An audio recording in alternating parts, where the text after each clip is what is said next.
DeconReloaded man here. Thanks to Godless Gezer. It's hard to mispronounce this name because it's so obvious it's Godless Gezer. Let's pretend it's Godless Geyser. Okay, anyways, he requested that I do a thing, and now I'm going to do the thing that he requested, even though he said, but I didn't do the thing so that you would do things for me, and I know that, but I said that I would do things, so I'm going to do things whether you like it or not, darn it! Anyways, so one of the things he requested was a chick tract. These things are horrible, and I'm not the Bible Reloaded, but I can imitate them. It's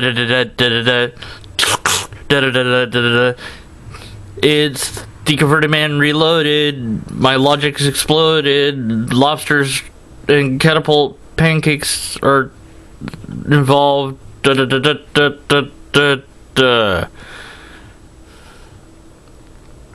that was epic. Anyway, so he has a lot of different categories. None on skepticism, but plenty on something very serious and something that should be handled in a completely and utterly different way. And this is just one example of his intellectual dishonesty on display, and or his uncaring attitude towards humanity in general, and or his belief system overriding his ability to think about the consequence that a publication like this could have. One of the topics that he covers quite often, this is just one example, is suicide. And suicide is a very real problem, and there are actual little pamphlets that you can grab at a hospital, ER, or in a or some waiting rooms, or in different places like this, that talk about suicide and depression and things like this. And usually they come with numbers for you to call and symptoms to identify it in others and all sorts of actual information that you can use. Whereas this has none of that. And so I'm going to read it and make fun of it as I continually complain about how bad this is.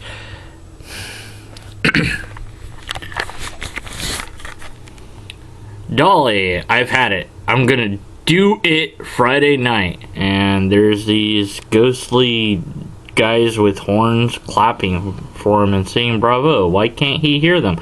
Because they're supposed to be demons. Okay, Lance, if you do, I'll do it during your funeral. Alright. Aren't you afraid? Are you kidding? My middle name is No Fear. So his name is Lance No Fear. I wonder what his last name is. You can't tell anyone, okay? Okay, just my sister. Wait, no, he just told her not to tell anyone, so she's telling her sister. And his response would be, no, don't even tell your sister. But, well, whatever. Dolly, suicide's the only answer. Amen. Wait, I didn't know that, like, are demons allowed to say amen? I guess so. Okay. What's gonna happen to us after we die? Sorry. I don't know. I don't care, but it's gotta be better than this. So, before I go on, let me comment as I do. Why is he committing suicide? Why is it the only answer? What led to this? And obviously he has a relationship with her, so much so that she's willing to kill herself during his funeral. Although why she wouldn't kill herself immediately when he killed himself, I don't know. People do double suicide pacts and suicide murder pacts and things like this. But obviously they have a relationship of some sort. There is something else going on that has caused him to be so depressed that he's willing to die. And her to be willing to die for him. So they clearly love each other, even within the confines of this comic. I mean, that would be, to me, an obvious connection between these two.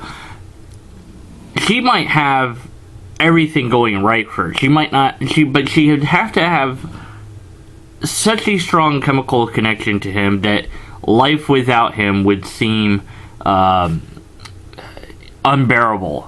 So that might cause her dopamine levels to switch and her desire to live to turn off or something like that. I mean, this is, this was psychology type level stuff that it would take. And these are, of course, characters. They're not real people. But I'm saying, in real life, if somebody tells you that they're going to kill themselves, you try to stop them. You try to get them help.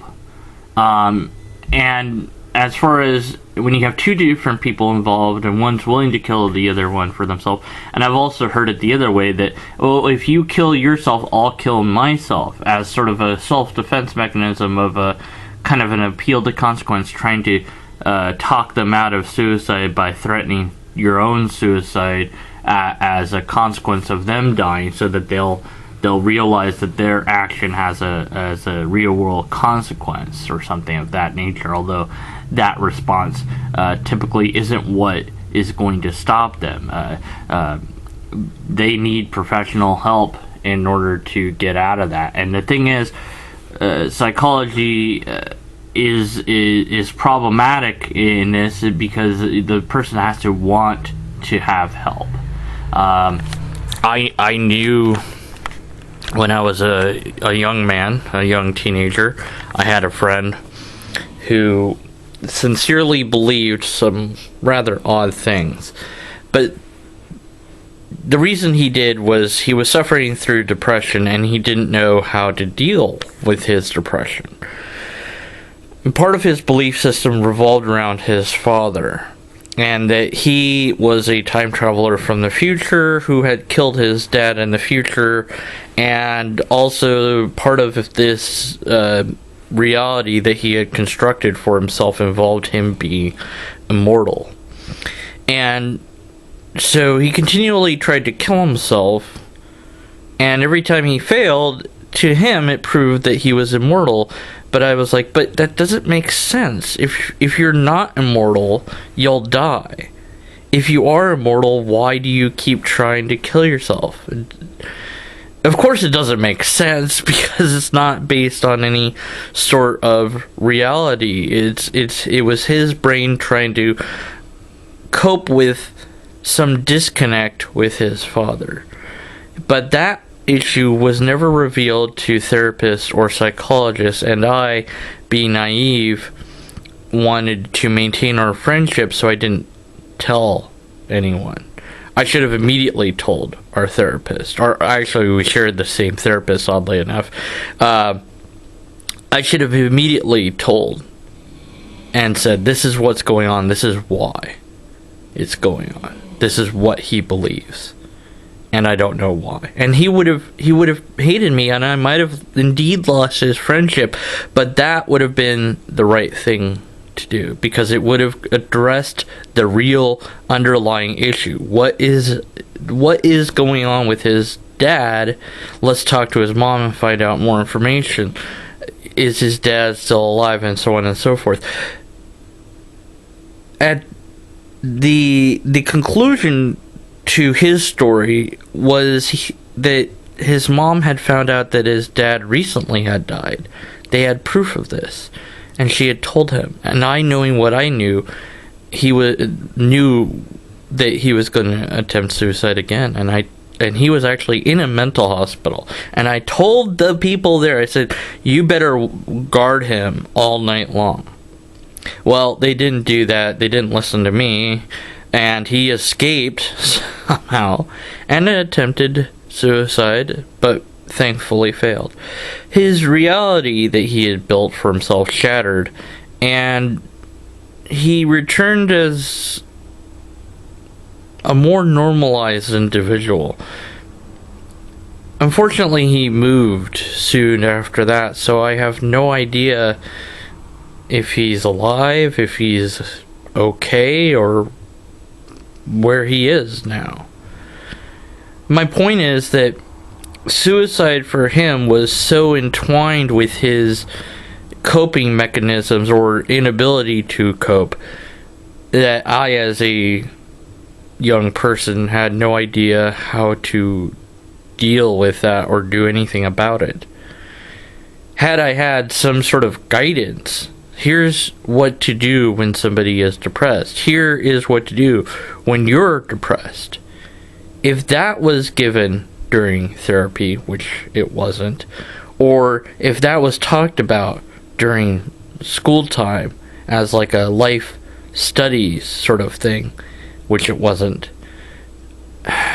then I might have addressed that issue better. Dealing with my own personal depression, having to take medication for it, which I rebelled against when I was younger because I really don't know why. It was just a control thing. Like, I'd rather feel bad than take medicine. Well, now I'd rather take medicine than feel bad because I want to continue to exist, and this medication helps me to be have the right chemical flow in my brain so that I don't get to the point where non-existence is preferable to existence, which is what happens when we die. We cease to be. We do not exist anymore. And I don't want to create some sort of special pleading here, but people that ponder suicide, that death is preferable to the things that I'm dealing with. It's not. Because there's always a way to deal with the things that you're dealing with. It's just that you do not personally know how to deal with those things, and somebody else might know. Somebody else might have a solution. Somebody else might be able to teach you how to cope with these feelings. And it might be that you simply need medication so that you don't feel the way you feel, that your perception of reality is flawed. None of this is addressed in this comic, and it disgusts me that none of this real information that's very beneficial is dealt with at all. So, as a side note, if you are depressed or considering suicide, please seek help, and tell everybody that you know, so that they too can seek help for you, and so that you can get help, and be willing to get help, and try to get to the deeper basis of why you're feeling these feelings, and tell a professional, this, X, Y, and Z. And yes, you might have to repeat it over and over again, and it might get frustrating, but eventually somebody somewhere will listen and give you the tools that you need to get through what you are going through. We all have struggles. We all have difficulties, or perceived struggles and difficulties. And your existence, whether you believe it or not, is of value, or could be of value, not only to yourself, but to others around you and to society in general. And for you to snuff it out prematurely is to deprive the world of inventions and ideas and things that you could have created for us. And that is selfish. And I think you are not a selfish person. Okay.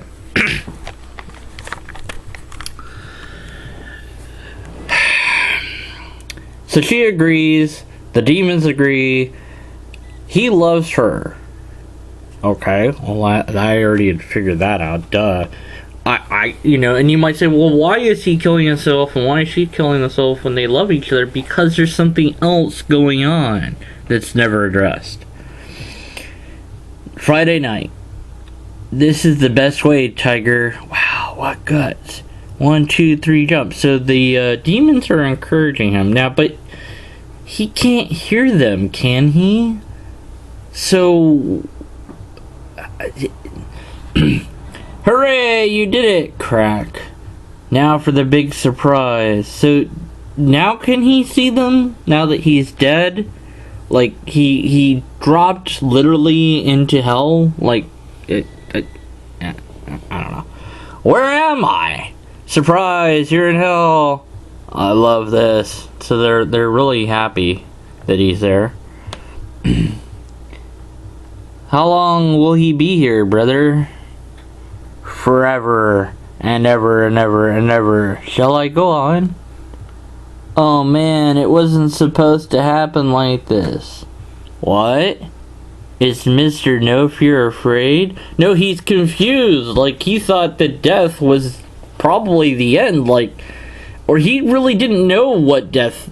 Like, if there was an afterlife, there was something that happened after he died, he was completely unaware of it. He said, I don't know, but it's gotta be better than what I'm dealing with now. But actually, it's worse than what he was dealing with now. When you get the picture, you'll be absolutely terrified. Appeal to fear. Am I in hell because I committed suicide? Very good question. No. You are in hell because you rejected Christ. And then there's a Bible verse. So accept Jesus Christ and then commit suicide. Now what? See, Jack Kirby, I believe that's his name, yes. Tract. Where's the chick part? Jack Chick? Why did I say Kirby? Kirby inhales enemies and becomes their powers. Pretend that I said the correct name. I blame not being able to edit on this. Anyways, Matt Slick's fault. So, yeah, what is the answer there? So you have a Christian who's reading this and says, "Well, I've accepted Jesus Christ, and so therefore I know that hell doesn't await me, but paradise does. That is better than this. Suicide is preferable because I'll leave this horrible, terrible stuff that I'm dealing with, which probably isn't really that bad, and in this comic he's a teenager and so whatever they're dealing with is not that bad, and they have at least middle income houses based on the pictures that I'm looking at, and they have phone access, the ability to call each other. So whatever they're dealing with is mental, not it's probably more perceived than it is, but I don't know. I have no idea. Again, I'm trying to analyze characters that aren't real, and do psychology, which is not my forte. But nonetheless, wouldn't the obvious conclusion that a teenager who is dealing with depression, who got this, perhaps by a well-meaning evangelistic type, that thought, oh well, they talked to me about about suicide, so I'm gonna give them this. They read through it and they go, well, but I'm Christian, I've already accepted Jesus, so therefore, when I die, I'll be in heaven, and that will be great. In fact, when I was younger and I did deal with depression, and I got to a point where I was like, and I asked this in Bible study, I said, why don't we all just die? Why don't we just end this? Because this life just seems pointless. We all know that it's better after this, so why are we sitting around waiting to die? And the answer was, well, we're here to do God's work.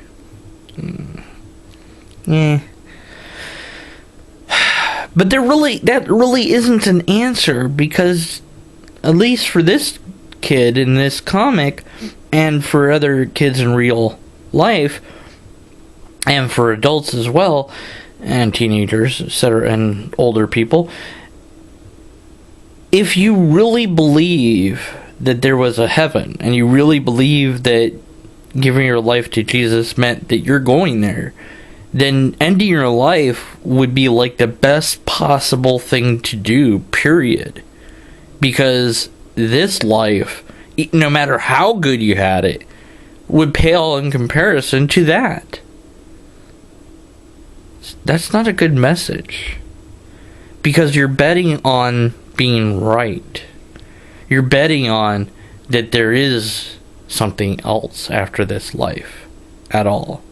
Now, this is meant to terrify you away from killing yourself, but I'm saying the opposite is true. If you were a Christian and you read this and you were considering suicide, your immediate thought that would absolutely follow, logically speaking, is, I have nothing to fear because I believe in Christ. I haven't rejected him. Therefore, killing myself is the only answer to my problems.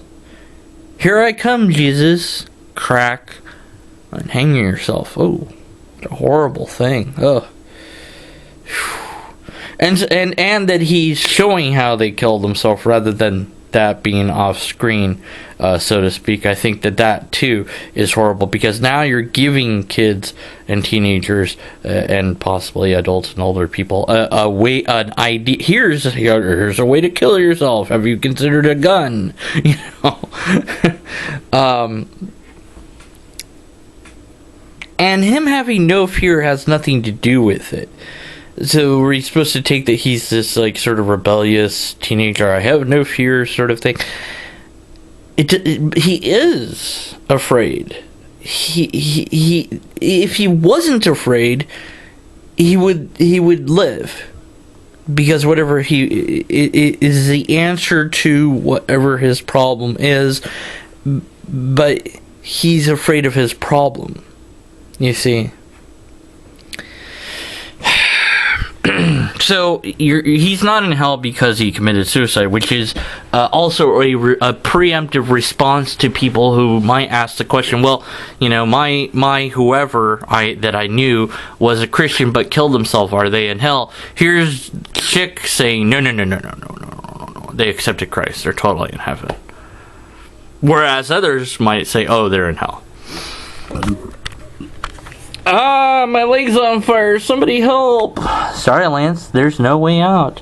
And then another Bible verse. I can't stand it. Yeah, I'm burning. And then another Bible verse.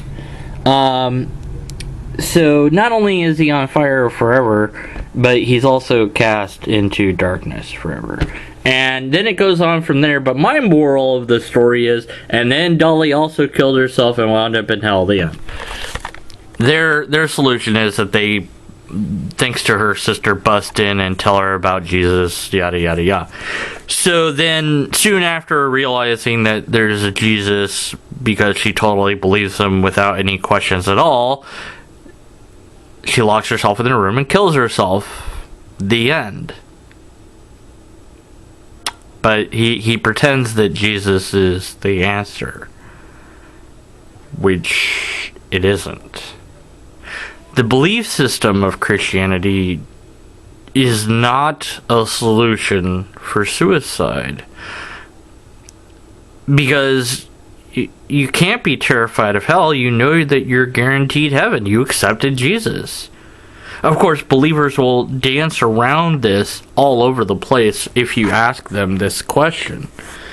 They'll make up all sorts of different reasons that killing yourself is not a good idea. They might even go to the idea that, well, but that's a sin, that only God gets to decide when you die. But I'm forgiven of all my sins. Which is it? Are you forgiven when you become a Christian? Are you saved, and therefore nothing can keep you from God? So suicide would be fine? Or is it that there are some sins that right before you die, if you had committed any sins, you better say you're sorry.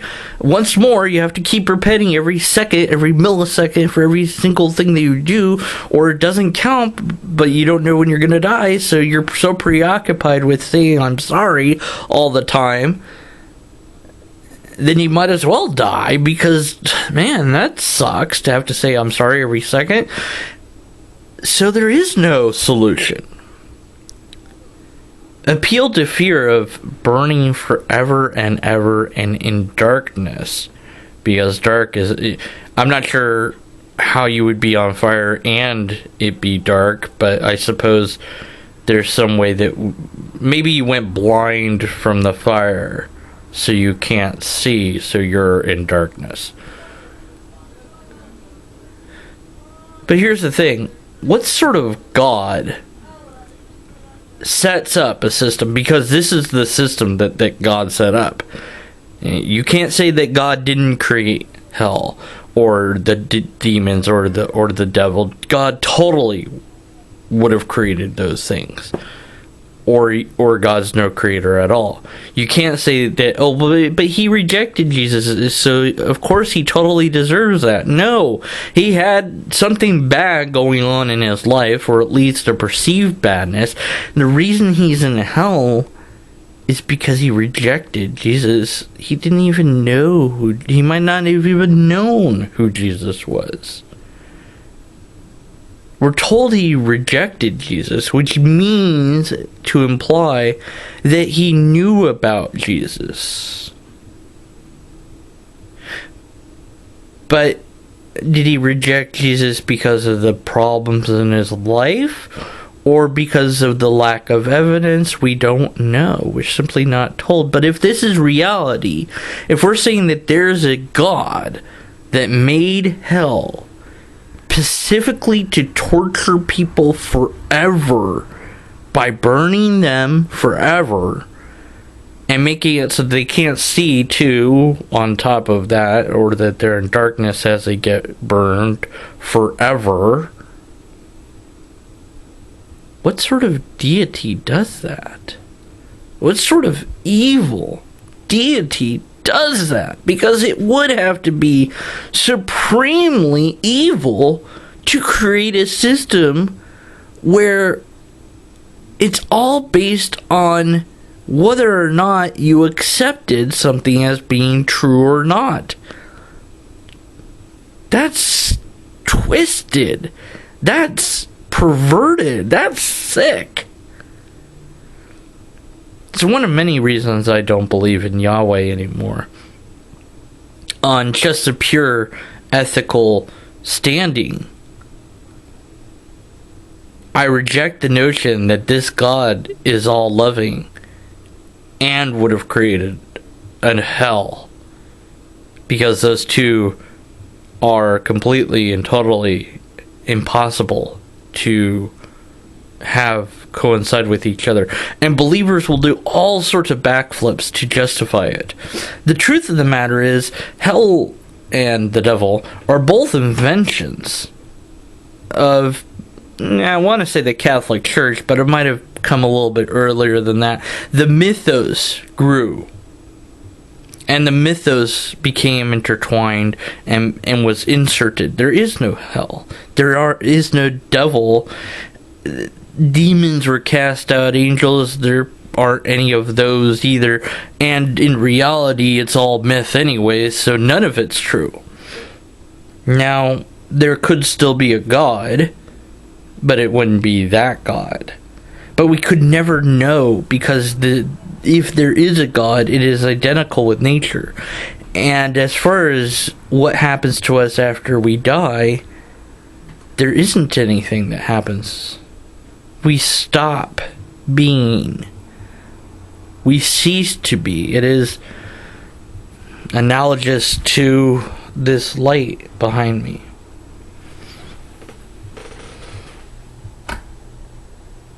That's it. To me, as a skeptic, there are days when I can't process that intellectually. I can't accept that that's the way it is. That part of me has some sort of problem with accepting that reality. That I can't grapple with what that would be like. It wouldn't be like anything. And I can think about, well, but I don't know what it was like before I was born, or I can think about the time that I fainted, or I can think about the time that I was put under anesthesia and was, I was counting backwards from 20, and then the next thing I know, I'm waking up in a completely different place, feeling very hungry. And I'm like, huh? What? What happened? Oh, we're done. Oh, okay. Huh? Really? Like, I just wasn't during those moments. And there's nothing I can explain about that wasn't. I just wasn't there. There was nothing to think about. Because there was, at least on a conscious level, no me to think. And that should terrify us, and does terrify us in a very real way. Because it is the ultimate in unknown. It is the ultimate in, man, that really sucks. Because I don't want to die. I recognize that I'm mortal. I don't want to stop being. A far more interesting question, for me at least, is why are we humans cursed with the affliction of knowing that we're mortal? Well, evolution. But it is one way to ensure survival. Not only do we know, instinctively know, that living is good. We're born with the desire to continue to exist. But we also become quite aware that being alive is preferable. This is Mother Nature's way of ensuring that we create as many offspring as possible to propagate the species. Now, Mother Nature doesn't know or care about our feelings. It just simply wants to keep going. Life wants to be alive. And if life didn't have some sort of innate need to live, then it would stop living and cease to be. So once you have life, you continue to have life. And I'm not trying to infer some sort of desire upon microscopic life or cells or bacteria and things like this. But what I'm saying is that once something is alive, it continues to try to stay alive. And the ones that don't try to stay alive cease to be alive. So they're bred out. They die out. And so then building in the desire to continue to be alive and to continue to breed ensures that you stick around. And so it's very easy to understand from an evolutionary perspective why we have the desire to exist. What is life about? Why?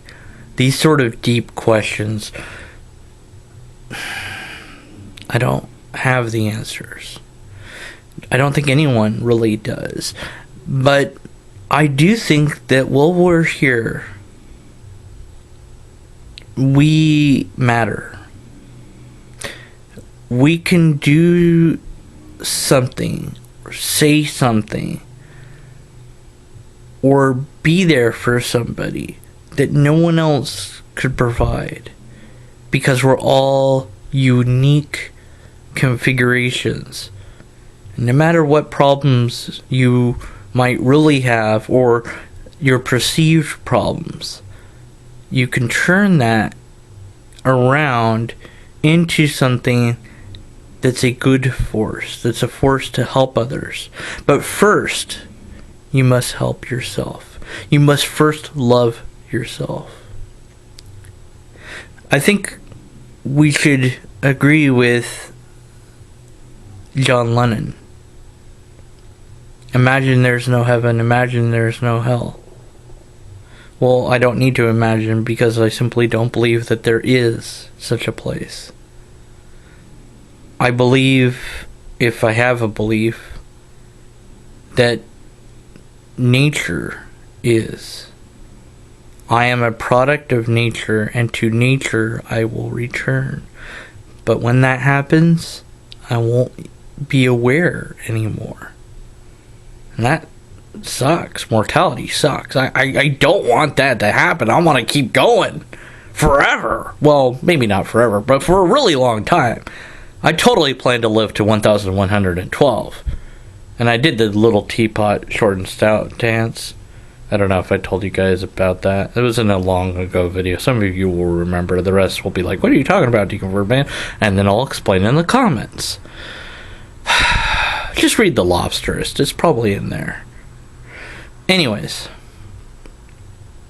While we're here, we matter to somebody. And you matter to me for whatever that's worth. So if you are depressed, and if you think that suicide is an answer, it's not. Your continued existence is required, and necessary, and needed, and desired.